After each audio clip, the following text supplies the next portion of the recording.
नमस्कार, मी लतिका। आज मी तुम्हाला सालीवाली मुगाची डाळीची आमटी बनवून दाखवणार आहे। त्यासाठी बघा, 1 वाटी सालीवाली मुगाची डाळ घेतलेली आहे।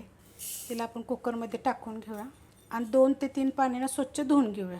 डाळ स्वच्छ धुवून घेतलेली आहे। त्याच्यामध्ये टाकणार 1 ग्लास पाणी। त्याच्यामध्ये टाकायचे आपल्याला एक मिडियम आकाराचा कांदा बघा असा कापून घेतलेला आहे।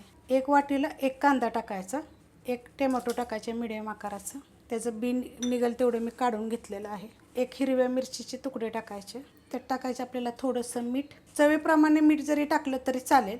आणि ह्याला काय करणार आहे, कुकरला ना पहिली 1 शिट्टी मी फास्ट गॅसवर करणार आहे आणि बाकीच्या 3 शिट्ट्या मी बारीक गॅसवर करणार आहे।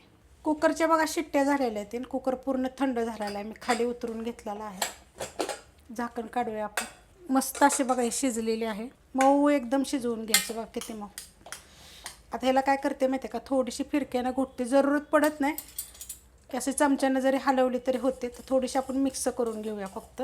मस्त असे बघा मिक्स करून घेतलेले। आता ह्याच्यामध्ये मी काय करणार आहे, गरम पाणी टाकणार आहे बघा। गरम पाणी केलेलं आहे, 1 ग्लास पाणी केलेलं आहे गरम। मी हलवून घेऊया मस्त असं बघा।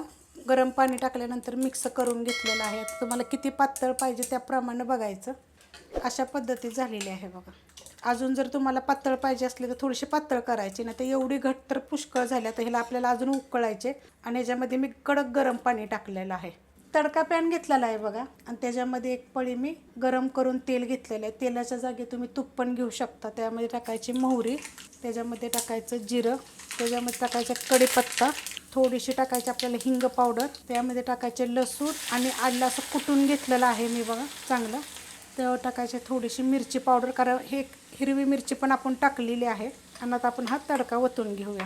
डाळ बघा मी गॅसवर ठेवली होती, तेल गरम केल्यानंतर हा ओतून घ्यायचं मस्त असं आणि मिक्स करून घेऊया आणि ह्याला चांगलं उकळून घ्यायचं बरं का।